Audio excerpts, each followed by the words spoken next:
Hello students, ਅੱਜ ਆਪਾਂ ਦੇਖਾਂਗੇ SQL constraints। ਇਹ ਬੇਸਿਕਲੀ ਹੈ ਕੀ ਚੀਜ਼ ਹੈ, ਰੂਲਸ ਹੈ। ਜਦੋਂ ਆਪਾਂ ਟੇਬਲ ਕ੍ਰੀਏਟ ਕਰਦੇ ਹਾਂ ਆਪਾਂ ਕੁਝ ਰੂਲਸ ਲਗਾ ਦਿੰਦੇ ਹਾਂ ਤਾਂ ਜੋ ਜਦੋਂ ਡਾਟਾ ਇਨਸਰਟ ਕਰੀਏ ਉਹ ਸਾਡੇ ਅਕੋਰਡਿੰਗ ਹੀ ਹੋਵੇ। ਕੋਈ ਡੇਟਾ ਤੇ ਆਪਾਂ ਕੋਈ ਲਿਮਿਟ ਲਗਾਉਣਾ ਹੈ, ਠੀਕ ਹੈ ਨਾ, ਵੀ ਪਰਟੀਕੂਲਰ ਕਲਾਸ ਹੀ ਐਂਟਰ ਹੋ ਸਕੇ, ਏਜ ਇੰਨੇ ਤੋਂ ਇੰਨੇ 20 ਤੋਂ 30 ਦੇ ਵਿੱਚ ਹੀ ਏਜ ਐਂਟਰ ਹੋ ਸਕੇ। ਕੁਝ ਐਸੇ ਰੂਲਸ ਲਗਾਉਣੇ ਆਪਾਂ ਡੇਟਾ ਤੇ ਉਹ ਆਪਾਂ ਕਰ ਸਕਦੇ with the help of SQL constraints। ਇਹ ਕੀ ਕਰਦੇ ਆ, ਸਾਡੀ ਐਕੂਰੇਸੀ ਤੇ ਰਿਲਾਇਬਿਲਿਟੀ ਇਨਕਰੀਜ਼ ਕਰਦੇ ਆ। ਡੇਟਾ ਮਤਲਬ ਡੇਟਾ ਅਸੀਂ ਗਲਤ ਡਾਟਾ ਨਾ ਪਾ ਦਈਏ। ਜਿਹੜੇ ਕਾਮਨਲੀ ਯੂਜ਼ਡ ਕੋਈ SQL constraints ਹੈ ਉਹਨਾਂ ਦੇ ਵਿੱਚੋਂ ਜਿਹੜੇ ਮੇਨਲੀ ਆਪਾਂ ਯੂਜ਼ ਕਰਦੇ ਨੋਟ ਨਲ। ਇਹਦਾ ਮਤਲਬ ਕੀ ਹੋਊਗਾ, ਜੇ ਆਪਾਂ ਕਿਸੇ ਟੇਬਲ ਦੇ ਜਦੋਂ ਕ੍ਰੀਏਟ ਕਰਦੇ ਹਾਂ ਕਾਲਮ ਦੇ ਨਾਲ ਨੋਟ ਨਲ ਲਿਖ ਦਈਏ, ਇਹਦਾ ਮਤਲਬ ਆਪਾਂ ਉਹਨੂੰ ਖਾਲੀ ਨਹੀਂ ਛੱਡ ਸਕਦੇ, ਉਹਦੇ ਵਿੱਚ ਡਾਟਾ ਫਿਲ ਕਰਨਾ ਕੰਪਲਸਰੀ ਹੋ ਜਾਊਗਾ। ਯੂਨੀਕ ਕਨਸਟੈਂਟ, ਯੂਨੀਕ ਦਾ ਮਤਲਬ ਕੀ ਹੋਊਗਾ, ਹਰੇਕ ਵੈਲਿਊ ਅਲੱਗ-ਅਲੱਗ ਹੋਵੇ। ਜਿਵੇਂ ਰੋਲ ਨੰਬਰ ਹੈ ਉਹ ਯੂਨੀਕ ਹੋਣਾ ਚਾਹੀਦਾ ਹੈ।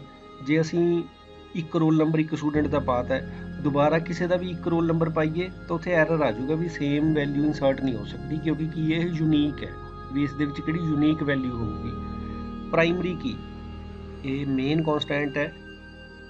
ਇਹਦੇ ਕੰਬੀਨੇਸ਼ਨ ਕੀ ਹੈ, ਨੋਟ ਨਲ ਤੇ ਯੂਨੀਕ ਦਾ ਕੰਬੀਨੇਸ਼ਨ ਹੈ। ਇਹ ਖਾਲੀ ਵੀ ਨਹੀਂ ਛੱਡਿਆ ਜਾ ਸਕਦਾ ਤੇ ਯੂਨੀਕ ਵੀ ਹੋਣਾ ਚਾਹੀਦਾ ਹੈ। ਪ੍ਰਾਇਮਰੀ ਕੀ ਆਪਾਂ ਯੂਜ਼ ਕਰਦੇ ਹਾਂ ਜਦੋਂ ਅਸੀਂ ਦੋ ਟੇਬਲਸ ਦੇ ਵਿੱਚ ਰਿਲੇਸ਼ਨ ਐਸਟੈਬਲਿਸ਼ ਕਰਨਾ ਹੈ, ਠੀਕ ਹੈ। ਪ੍ਰਾਇਮਰੀ ਕੀ ਆਪਾਂ ਐਗਜ਼ਾਮਪਲ ਕਰਕੇ ਦੇਖਾਂਗੇ ਉਦੋਂ ਕਲੀਅਰ ਹੋਊਗਾ। ਪ੍ਰਾਇਮਰੀ ਕੀ ਕਿਸ ਲਈ ਹੁੰਦੇ ਆ, ਜਦੋਂ ਆਪਾਂ ਦੋ ਟੇਬਲਸ ਦੇ ਵਿੱਚ ਰਿਲੇਸ਼ਨਸ ਕ੍ਰੀਏਟ ਕਰਨਾ ਹੈ।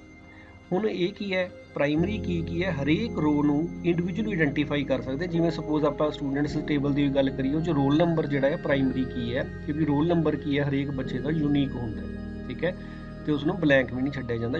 ਰੋਲ ਨੰਬਰ ਦੇ ਅਕੋਰਡਿੰਗ ਹੀ ਸਾਰੇ ਸਾਡੀ ਐਗਜ਼ਾਮੀਨੇਸ਼ਨ ਜਾਂ ਸਾਡੀ ਸਾਰੀ ਫੀਸ ਹੈ ਉਸ ਦੇ ਅਕੋਰਡਿੰਗ ਹੀ ਚੱਲਦੀ ਹੈ। ਫੋਰਨ ਕੀ, ਪ੍ਰਾਇਮਰੀ ਕੀ ਤੇ ਫੋਰਨ ਕੀ ਦੇ ਕੰਬੀਨੇਸ਼ਨ ਦੇ ਨਾਲ ਆਪਾਂ ਕੀ ਕ੍ਰੀਏਟ ਕਰਦੇ ਹਾਂ, ਟੇਬਲਸ ਦੇ ਵਿੱਚ ਰਿਲੇਸ਼ਨ ਕ੍ਰੀਏਟ ਕਰਦੇ ਹਾਂ। ਜਿਹੜਾ ਸਾਡਾ ਮੇਨ ਟੇਬਲ ਹੈ ਉਹਦੇ ਵਿੱਚ ਪ੍ਰਾਇਮਰੀ ਕੀ ਹੋਊਗੀ, ਜਿਹੜਾ ਦੂਸਰਾ ਟੇਬਲ ਇਸ ਤੇ ਡਿਪੈਂਡੈਂਟ ਹੋਊਗਾ ਉਸ ਦੇ ਵਿੱਚ ਆਪਾਂ ਫੋਰਨ ਕੀ ਕ੍ਰੀਏਟ ਕਰਾਂਗੇ, ਠੀਕ ਹੈ ਨਾ। ਫੋਰਨ ਕੀ ਇਹ ਕੀ ਹੁੰਦਾ, ਇੱਕ ਟੇਬਲ ਦਾ ਜਿਹੜਾ ਆਇਡੈਂਟੀਫਾਈ ਕਰਦਾ ਕਿਸੇ ਦੂਸਰੇ ਟੇਬਲ ਦੇ ਕਿਸੇ ਕਾਲਮ ਨਾਲ। ਦੂਸਰੇ ਟੇਬਲ ਦੇ ਵਿੱਚ ਉਹ ਕੀ ਹੁੰਦੀ ਹੈ, ਪ੍ਰਾਇਮਰੀ ਕੀ ਹੁੰਦੀ ਹੈ। ਚੈੱਕ ਕਨਸਟੈਂਟ, ਜਦੋਂ ਅਸੀਂ ਕਿਸੇ ਕਾਲਮ ਤੇ ਚੈੱਕ ਲਗਾਉਣਾ ਹੈ, ਲਾਈਕ ਜਿਵੇਂ ਆਪਾਂ ਗੱਲ ਕੀਤੀ ਸੀ ਵੀ ਚੈੱਕ ਕਰੋ ਏਜ ਜਿਹੜੀ ਹੈ 20 ਤੋਂ 30 ਦੇ ਵਿੱਚ ਹੀ ਐਂਟਰ ਹੋਵੇ, ਵੀ 20 ਤੋਂ ਘੱਟ ਨਾ ਹੋਵੇ 30 ਤੋਂ ਜ਼ਿਆਦਾ ਨਾ ਹੋਵੇ, ਉਹ ਚੈੱਕ ਕਨਸਟੈਂਟ 'ਚ ਆ ਸਕਦਾ ਹੈ। ਡਿਫਾਲਟ, ਜਦੋਂ ਅਸੀਂ ਕੋਈ ਡਿਫਾਲਟ ਵੈਲਿਊ ਸੈੱਟ ਕਰਨੀ ਹੈ, ਮਤਲਬ ਸਪੋਜ਼ ਮੈਂ ਇੰਝ ਕਹਿਤਾ ਵੀ ਜੇ ਮੈਂ ਕਿਸੇ ਦੀ ਸਿਟੀ ਨਹੀਂ ਐਂਟਰ ਕੀਤੀ ਤਾਂ ਬਾਈ ਡਿਫਾਲਟ ਉੱਥੇ ਦਿੱਲੀ ਲਿਖੀ ਆ ਜੇ, ਠੀਕ ਹੈ ਨਾ। ਉਹ ਕਿਹਦੇ ਨਾਲ ਹੋਊਗਾ, ਸਾਡਾ ਡਿਫਾਲਟ ਕਨਸਟੈਂਟ ਦੇ ਨਾਲ। ਯੂਨੀਕ ਕਨਸਟੈਂਟ ਕੀ ਹੋਊਗਾ ਆਪਣਾ, ਜਿਹੜਾ ਜਦੋਂ ਆਪਾਂ ਯੂਨੀਕ ਵੈਲਿਊ ਦੇਣੀ ਹੈ, ਪ੍ਰਾਇਮਰੀ ਕੀ ਨੋਟ ਨਲ ਤੇ ਯੂਨੀਕ ਦਾ ਕੰਬੀਨੇਸ਼ਨ। ਫੋਰਨ ਕੀ ਕਿਸ ਲਈ ਆਪਣਾ, ਜਦੋਂ ਆਪਾਂ ਪ੍ਰਾਇਮਰੀ ਕੀ ਨਾਲ ਰਿਲੇਸ਼ਨ ਕ੍ਰੀਏਟ ਕਰਨਾ ਹੈ। ਸਿਮਿਲਰਲੀ ਚੈੱਕ ਡਿਫਾਲਟ, ਇੱਕ ਆਪਾਂ ਇੰਡੈਕਸ ਯੂਜ਼ ਕਰਦੇ ਆ ਡਾਟਾ ਨੂੰ ਰਿਟਰੀਵ ਕਰਨ ਦੇ ਲਈ। ਵੈਸੇ ਤਾਂ ਹਰੇਕ ਡੇਟਾਬੇਸ ਦੇ ਵਿੱਚ ਆਪਣੇ ਆਪ ਹੀ ਇੰਡੈਕਸਿਸ ਜਨਰੇਟ ਹੁੰਦੇ ਆ, ਬਟ ਅਸੀਂ ਆਪਣੇ ਅਕੋਰਡਿੰਗ ਯੂਜ਼ਰ ਦੇ ਅਕੋਰਡਿੰਗ ਵੀ ਯੂਜ਼ਰ ਡਿਫਾਈਨ ਇੰਡੈਕਸ ਵੀ ਕ੍ਰੀਏਟ ਕਰ ਸਕਦੇ ਹਾਂ, ਜਿਸ ਦੇ ਅਕੋਰਡਿੰਗ ਅਸੀਂ ਸੋਚਦੇ ਹਾਂ ਵੀ ਡੇਟਾ ਜਿਹੜਾ ਹੈ ਸਾਡਾ ਫਾਸਟਲੀ ਕੁਇਕਲੀ ਰਿਟਰੀਵ ਹੋ ਸਕਦਾ, ਠੀਕ ਹੈ ਨਾ, ਜਲਦੀ ਰਿਟਰੀਵ ਹੋ ਸਕਦਾ। ਇਹ ਵਿਜ਼ੀਬਲ ਨਹੀਂ ਹੁੰਦੀ ਕਿਤੇ, ਬਟ ਆਪਾਂ ਇਸ ਨੂੰ ਯੂਜ਼ ਕਰਦੇ ਹਾਂ। ਦੈਨ ਜਿਵੇਂ ਸਪੋਜ਼ ਹੁਣ ਇਹਨਾਂ ਦੀ ਆਪਾਂ ਐਗਜ਼ਾਮਪਲਸ ਦੇਖੀਏ। ਹੋਰ ਹੈਲਪ ਤੁਸੀਂ w3schools.com ਦੀ ਵੈਬਸਾਈਟ ਤੋਂ ਲੈ ਸਕਦੇ ਆ ਇਸ ਦੇ ਅਗਰ ਥਿਓਰੈਟੀਕਲ ਪਾਰਟ ਦੇਖਣਾ ਹੈ। ਹੁਣ ਆਪਾਂ ਇਹਨੂੰ ਯੂਜ਼ ਕਿੱਥੇ ਕਰਦੇ ਆ, ਜਦੋਂ ਆਪਾਂ ਟੇਬਲ ਕ੍ਰੀਏਟ ਕਰਨਾ ਹੈ, ਲਾਈਕ ਆਪਾਂ ਲਿਖਿਆ ਕ੍ਰੀਏਟ ਟੇਬਲ ਪਰਸਨ, ਇੱਕ ਆਈਡੀ ਹੈ ਉਹਦੇ ਨਾਲ ਮੈਂ ਲਿਖਤਾ ਨੋਟ ਨਲ, ਲਾਸਟ ਨੇਮ ਨਾਲ ਲਿਖਤਾ ਨੋਟ ਨਲ। ਇਹਦਾ ਮਤਲਬ ਇਹਨਾਂ ਦੇ ਵਿੱਚ ਵੈਲਿਊ ਪਾਣੀ ਜ਼ਰੂਰੀ ਹੋ ਜੂਗੀ, ਇਹਨੂੰ ਅਸੀਂ ਬਲੈਂਕ ਨਹੀਂ ਛੱਡ ਸਕਦੇ ਜਦੋਂ ਆਪਾਂ ਨੋਟ ਨਲ ਯੂਜ਼ ਕਰਨਾ ਹੈ, ਠੀਕ ਹੈ। ਪ੍ਰਾਇਮਰੀ ਕੀ, ਇੱਕ ਮੈਂ ਕਾਲਮ ਇੱਕ ਯੂਜ਼ ਕਰ ਲਿਆ ਕਨਸਟੈਂਟ ਪ੍ਰਾਇਮਰੀ ਕੀ ਆਈਡੀ, ਆਪਾਂ ਇੱਥੇ ਵੀ ਲਿਖ ਸਕਦੇ ਹਾਂ ਪ੍ਰਾਇਮਰੀ ਕੀ, ਡਾਇਰੈਕਟਲੀ ਇੱਥੇ ਵੀ ਆਪਾਂ ਐਡ ਕਰ ਸਕਦੇ ਵੀ ਪ੍ਰਾਇਮਰੀ ਕੀ, ਬਟ ਆਪਾਂ ਐਗਜ਼ਾਮਪਲ 'ਚ ਦੇਖਾਂਗੇ ਦੋ ਕਾਲਮਸ ਨੂੰ ਇਕੱਠਾ ਜੋੜ ਕੇ ਪ੍ਰਾਇਮਰੀ ਕੀ ਬਣਾਉਣਾ ਹੈ। ਆਈਡੀ ਤੇ ਲਾਸਟ ਨੇਮ ਨੂੰ ਜੋੜ ਕੇ ਪ੍ਰਾਇਮਰੀ ਕੀ ਬਣਾਇਆ ਜਾ ਸਕਦਾ ਹੈ। ਇਹਦੀ ਜ਼ਰੂਰਤ ਪੈਂਦੀ ਹੈ ਜਦੋਂ ਇੱਕ ਟੇਬਲ ਦੇ ਵਿੱਚ ਇੱਕ ਕਾਲਮ ਕੋਈ ਯੂਨੀਕ ਨਾ ਹੋਵੇ, ਸਾਨੂੰ ਲੱਗਦਾ ਵੀ ਇਹ ਚੀਜ਼ ਯੂਨੀਕ ਨਹੀਂ ਹੈ, ਠੀਕ ਹੈ ਨਾ, ਵੀ ਇਸ ਦੇ ਵਿੱਚ ਵੈਲਿਊ ਸਾਡੀ ਯੂਨੀਕ ਨਹੀਂ ਹੈ, ਸਾਨੂੰ ਕੋਈ ਦੋ ਇਹ ਵੈਲਿਊ ਰਿਪੀਟ ਹੋ ਰਹੀ ਹੈ, ਤਾਂ ਆਪਾਂ ਦੋ ਕਾਲਮਸ ਨੂੰ ਇਕੱਠਾ ਵੀ ਜੋੜ ਸਕਦੇ ਹਾਂ। ਜਿਵੇਂ ਇਸ 'ਚ ਆਪਾਂ ਆਈਡੀ ਤੇ ਫਸਟ ਲਾਸਟ ਨੇਮ ਨੂੰ ਜੋੜਤਾ, ਆਈਡੀ ਤੇ ਲਾਸਟ ਨੇਮ ਨੂੰ ਜੋੜ ਕੇ ਅਸੀਂ ਕੀ ਬਣਾ ਲਿਆ, primary key. Alter table command ਦੇ ਨਾਲ ਵੀ ਆਪਾਂ ਕਨਸਟੈਂਟਸ ਵਗੈਰਾ ਲਗਾ ਸਕਦੇ ਹਾਂ। Alter table person add constants primary key, ਕਿਹੜੀ ਪ੍ਰਾਇਮਰੀ ਕੀ, ਆਈਡੀ ਨੂੰ ਆਪਾਂ ਪ੍ਰਾਇਮਰੀ ਕੀ ਬਣਾਉਣਾ ਹੈ। ਸਿਮਿਲਰਲੀ ਆਪਾਂ ਡ੍ਰੌਪ ਵੀ ਕਰ ਸਕਦੇ ਹਾਂ, alter table person drop primary key, ਮਤਲਬ ਉਹ ਕੀ ਜਿਹੜੀ ਹੁਣ ਕਾਲਮ ਹੈ ਉਹ ਪ੍ਰਾਇਮਰੀ ਕੀ ਨਹੀਂ ਹੈਗੀ, ਉਹਦੇ ਵਿੱਚ ਅਸੀਂ ਡੁਪਲੀਕੇਟ ਵੈਲਿਊ ਵੀ ਪਾ ਸਕਦੇ ਹਾਂ, ਤੇ ਉਹਦੇ ਵਿੱਚ ਅਸੀਂ ਨਲ ਵੈਲਿਊ ਵੀ ਪਾ ਸਕਦੇ ਹਾਂ, ਉਹਨੂੰ ਬਲੈਂਕ ਵੀ ਛੱਡ ਸਕਦੇ ਹਾਂ ਅਗਰ ਉਹ ਪ੍ਰਾਇਮਰੀ ਕੀ ਨਹੀਂ ਹੈਗੀ। ਲਾਈਕ ਜਿਵੇਂ ਹੁਣ ਚੈੱਕ ਹੈ, ਆਪਾਂ ਇੱਥੇ ਲਿਖਿਆ ਚੈੱਕ ਏਜ ਗ੍ਰੇਟਰ ਦੈਨ 18, ਜਦੋਂ ਟੇਬਲ ਕ੍ਰੀਏਟ ਕੀਤਾ ਉਸ ਦੇ ਵਿੱਚ ਹੀ ਲਿਖਤਾ ਇੱਕ ਏਜ ਜੋ ਹੈ ਉਹ ਜੋ ਆਪਾਂ ਚੈੱਕ ਲਗਾਤਾ ਚੈੱਕ ਏਜ ਗ੍ਰੇਟਰ ਦੈਨ 18, ਮਤਲਬ ਜਿਹੜੀ ਏਜ ਹੈ ਉਹ 18 ਤੋਂ ਜ਼ਿਆਦਾ ਹੀ ਆਪਾਂ ਐਂਟਰ ਕਰਨੀ ਹੈ। Create table person ID city varchar default value Delhi, ਮਤਲਬ ਜੇ ਹੁਣ ਆਪਾਂ ਬਲੈਂਕ ਛੱਡ ਦਈਏ ਸਿਟੀ ਤਾਂ ਕੰਪਿਊਟਰ ਬਾਈ ਡਿਫਾਲਟ ਉਹ 'ਚ ਕਿਹੜੀ ਵੈਲਿਊ ਐਂਟਰ ਕਰ ਦੂਗਾ, ਦਿੱਲੀ ਵੈਲਿਊ ਐਂਟਰ ਕਰ ਦੂਗਾ, ਠੀਕ ਹੈ ਨਾ।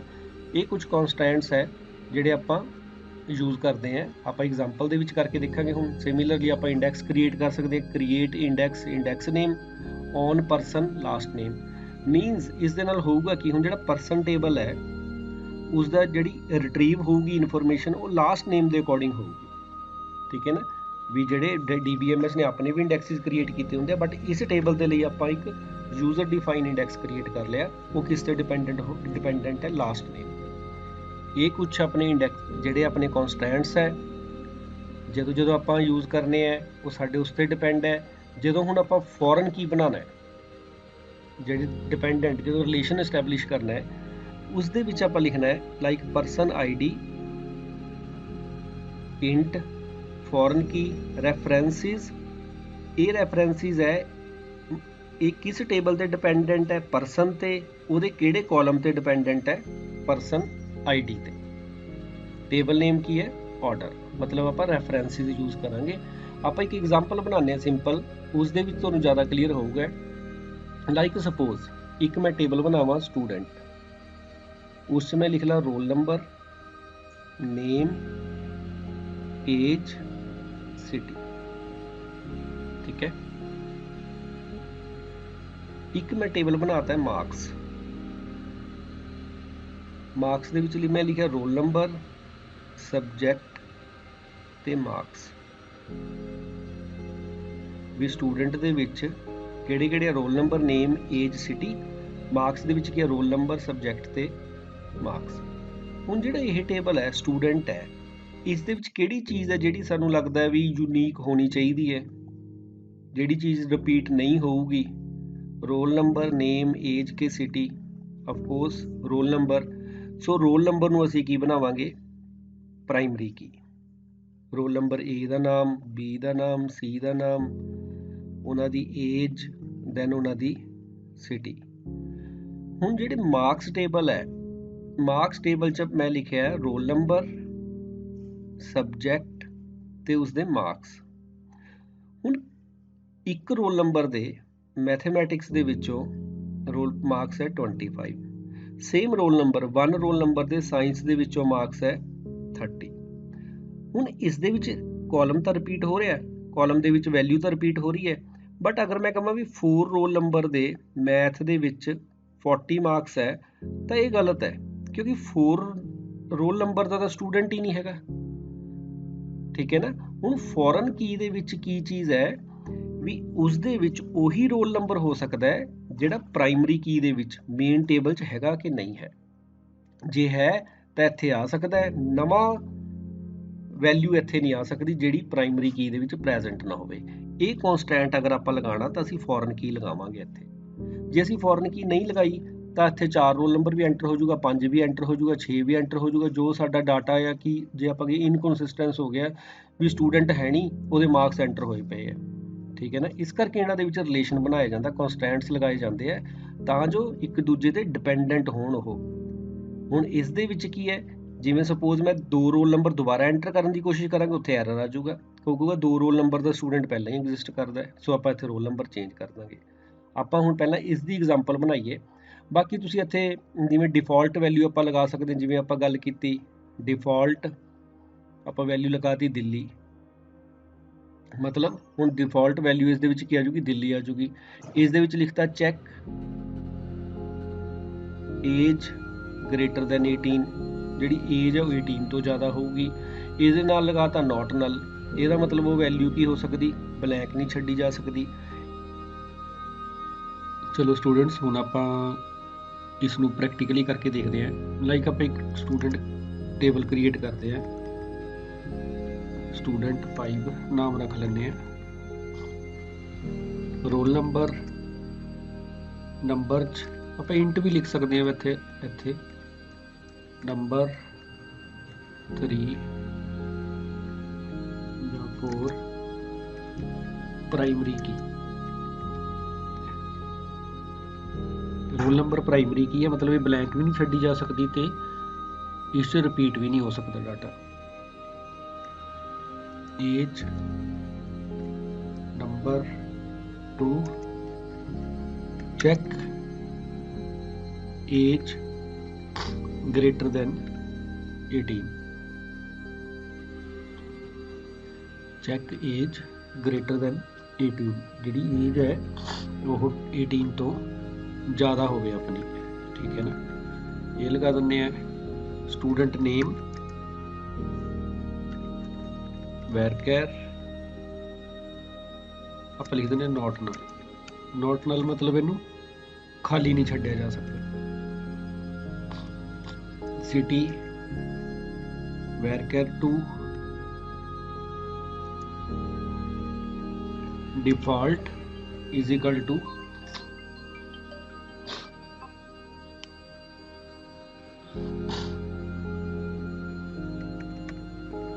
दिल्ली, भी डिफॉल्ट वैल्यू आप की देती हो दिल्ली देती। इसनू रन करते हैं, इतने इक्वल टू नहीं आना, simple space default Delhi.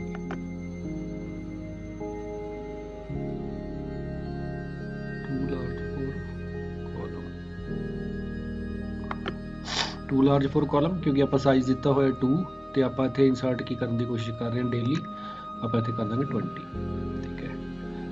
Table is created. हुण आप इस टेबल ते वैल्यूज पा के देखिए भी जो आप लगाया कि वो ठीक बने है। लाइक आप एक साइड ते ये लिख लेने किहड़े आप उहदे च कॉन्स्टेंट्स लगाए है।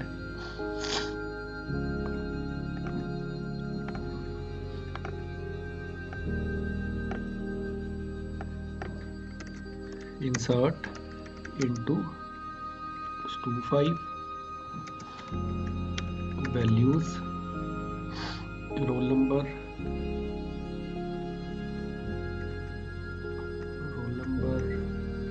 101 age 23 अनिल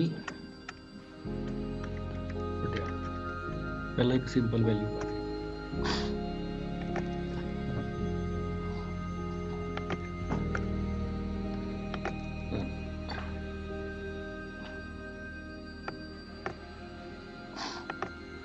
शायद 2 पाए होने किस गलती हो रही है अपनी। नेम वैरकैर भी आप 2 ही रखा हुआ है ना। चलो आप सिंपल फिलहाल इंज पा लेंगे ABC पा लेंगे नाम होगा। जो नेम है वो कितना होना चाहिए 20 या 30 लिखिए तुसी, ठीक है। 1 row is inserted. Select star from stu5 1 10123। हुण आपां की करते हैं इत्थे एज पाने 13, नेम पा दें 20, रोल नंबर पा दें 102। इसनूं सिलेक्ट करके चला के चलाना जो एक तो ज़्यादा क्यों नहीं। हुण की आ रहा चैक कॉन्स्टेंट्स वायलेट हो रहा। चैक कॉन्स्टेंट की है अपना ਵੀ ਏਜ ਕਿੰਨੀ ਸੀ 18 ਤੋਂ ਜ਼ਿਆਦਾ, ਜਿਸ ਮੀਨਸ ਇਹ ਆਪਾਂ ਇੱਥੇ ਪਾ ਨਹੀਂ ਸਕਦੇ। ਠੀਕ ਹੈ, ਆਪਾਂ ਨੂੰ ਕਿੰਨੀ ਪਾਣੀ ਪੈਣੀ ਏਜ 18 ਤੋਂ ਜ਼ਿਆਦਾ ਹੀ ਪਾਣੀ ਪੈਣੀ। ਹੁਣ ਜਦੋਂ ਕਰਾਂਗੇ ਆਪਾਂ ਇਸ ਨੂੰ, ਹੁਣ ਰੋ ਇਨਸਰਟ ਹੋ, ਠੀਕ ਹੈ ਨਾ, ਜਿਹੜਾ ਚੈੱਕ ਕਨਸਟੈਂਟ ਆਪਣਾ। ਹੁਣ ਮੈਂ ਕਰਦਾ 101, ਇੱਕ ਹੋਰ ਸਟੂਡੈਂਟ ਦਾ ਪਾ ਦਿੰਦਾ ਸੀ ਸਟੂਡੈਂਟ ਦਾ। ਹੁਣ ਰਨ ਕਰਦੇ ਆ, ਯੂਨੀਕ ਕਨਸਟੈਂਟ ਵਾਇਲੇਟ ਹੋ ਰਿਹਾ, ਪ੍ਰਾਇਮਰੀ ਕੀ ਵਾਲਾ ਵੀ ਵੈਲਿਊ ਕੀ ਹੋਣੀ ਚਾਹੀਦੀ ਸੀ ਯੂਨੀਕ, ਸੋ ਇਹ ਵੀ ਨਹੀਂ ਪੈ ਸਕਦੀ ਇਸ ਦੇ ਵਿੱਚ, 101 ਰਿਪੀਟ ਨਹੀਂ ਨਾ ਹੋ ਸਕਦੀ, ਇਹ ਕਨਸਟੈਂਟ ਸੀ। ਨੋਟ ਨਲ ਵਾਲਾ ਆਪਾਂ ਇਹ ਵੀ ਕਰਕੇ ਦੇਖ ਲੈਂਦੇ ਆ। ਆਪਾਂ ਇੱਥੇ ਰੋਲ ਨੰਬਰ 104, ਆਪਾਂ ਨੇਮ ਨਹੀਂ ਪਾਉਂਦੇ ਉਸਦਾ, ਰੋਲ ਨੰਬਰ, ਏਜ ਤੇ ਸਿਟੀ, ਇਹ ਤਿੰਨ ਚੀਜ਼ਾਂ ਪਾਉਂਦੇ ਆ। Run,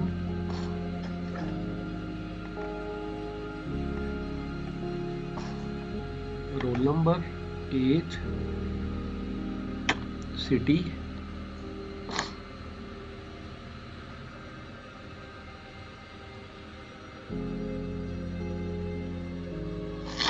values 104, age 22, city Patiala select करके चलाना। Can not insert null into S name, भी एस नेम दे विच आपां की नहीं पा सकते, नल नहीं पा सकते। एस नेम च आपां पा दिंदे आ सी, सिटी वाली खाली छड्ड दिंदे आ, ठीक है, सिटी ब्लैंक छोड़ दिंदे आ। One row inserted. हुण रन करके देखते हैं, सिलेक्ट स्टार फ्रॉम स्टूडेंट। हुण जिहड़ी नल छड्डी सी सिटी, उत्थे की हैगी दिल्ली, क्योंकि दिल्ली अपना की है डिफॉल्ट वैल्यू, ठीक है ना। ये सारे कॉन्स्टेंट हुण अपने चला के देख लिया। आप प्राइमरी की वो नहीं हो सकती, सेम वैल्यू दोबारा नहीं पै सकती। चैक वैल्यू लगाती, नॉट नल वो खाली नहीं छड्डे जा सकता, डिफॉल्ट वो आपां डिफॉल्ट वैल्यू पा ली।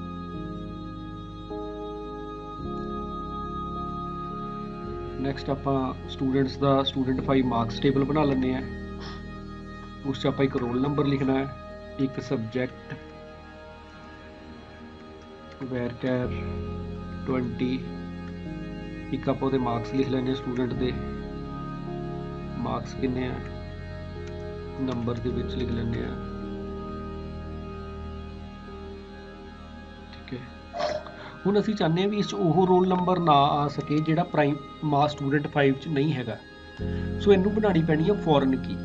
मतलब फॉरन की डिपेंडेंट होगा किस ते स्टूडेंट टेबल ते, उहदे लई आपां लिखदे रेफरेंसिस।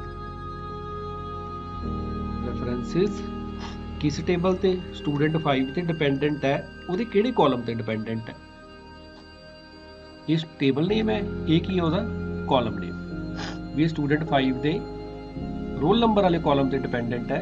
इत्थे तुसीं कॉलम नेम कुछ भी लिख सकते हैं ये वाला, पर ये उही होना चाहिए जिहड़ा अपना स्टूडेंट 5 च बनिया होया। आप इनू रन करते हैं, टेबल क्रिएट हो गया। हुण इस टेबल च आप वैल्यूज इंसर्ट करके देखिए।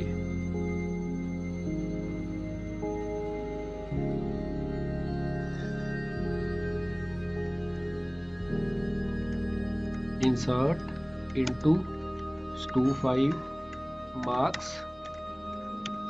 Values, roll number 101, subject science, marks है 22।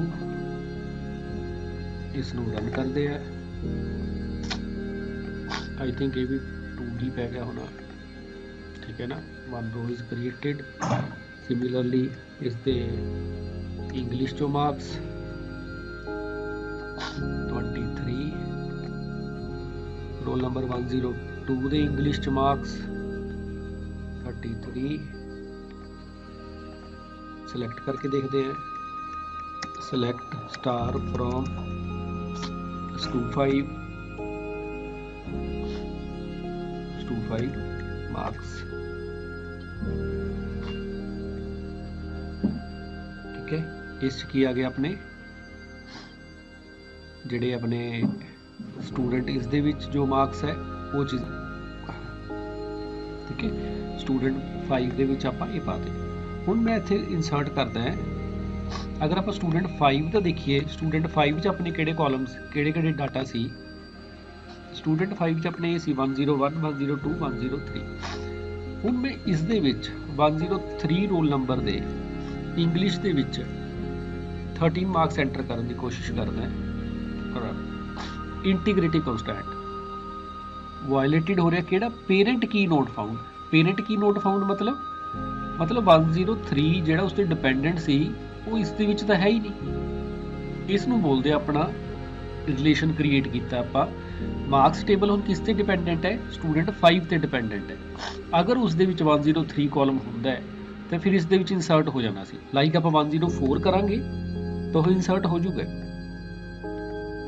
ਠੀਕ ਹੈ ਕਿਉਂਕਿ ਇਸ ਦੇ ਵਿੱਚ ਅਗਰ ਆਪਾਂ ਇਸ 2 ਟੇਬਲ ਦੇਖੀਏ ਉਸ ਦੇ ਵਿੱਚ 101 2 ਤੇ 4 ਹੈ ਪਰ ਜਦੋਂ ਆਪਾਂ 5 ਜਾਂ 3 ਜਾਂ ਕੁਝ ਹੋਰ ਇਨਸਰਟ ਕਰਨ ਦੀ ਕੋਸ਼ਿਸ਼ ਕਰਾਂਗੇ ਉਹ ਨਹੀਂ ਇਨਸਰਟ ਹੋਊਗਾ ਕਿਉਂਕਿ ਉਹ ਪੇਰੈਂਟ ਦੇ ਵਿੱਚ ਫਾਈਂਡ ਨਹੀਂ ਹੋ ਰਿਹਾ ਉਸ ਠੀਕ ਹੈ ਇਹ ਕਿਹੜਾ ਹੈ ਆਪਣਾ ਫੋਰਨ ਕੀ ਕਨਸਟੈਂਟ ਜਦੋਂ ਆਪਾਂ ਫੋਰਨ ਕੀ ਕ੍ਰੀਏਟ ਕੀਤੀ ਹੈ ਕਿਸ ਟੇਬਲ ਤੇ ਸਟੂਡੈਂਟ 5 ਮਾਰਕਸ ਟੇਬਲ ਤੇ ਕਿਸ ਤੇ ਡਿਪੈਂਡੈਂਟ ਹੈ ਉਹ ਸਟੂਡੈਂਟ 5 ਰੋਲ ਨੰਬਰ ਤੇ ਇਹ ਦੋ ਟੇਬਲ ਤੁਸੀਂ ਬਣਾ ਕੇ ਦੇਖੋ ਹੁਣੀ ਸਟੂਡੈਂਟ 5 ਪਹਿਲਾਂ ਫਿਰ ਸਟੂਡੈਂਟ 5 ਮਾਰਕਸ ਦੈਨ ਉਹਨਾਂ ਤੇ ਕੀ ਕਰਨਾ ਆਪਾਂ ਉਹਨਾਂ ਦੇ ਵਿੱਚ ਡੇਟਾ ਇਨਸਰਟ ਕਰਕੇ ਦੇਖੋ ਵੀ ਕੀ ਤੁਹਾਡਾ ਡੇਟਾ ਇਨਸਰਟ ਹੋ ਰਿਹਾ ਜਾਂ ਕਿਸ ਚ ਕਿਹੜਾ ਐਰਰ ਆ ਰਿਹਾ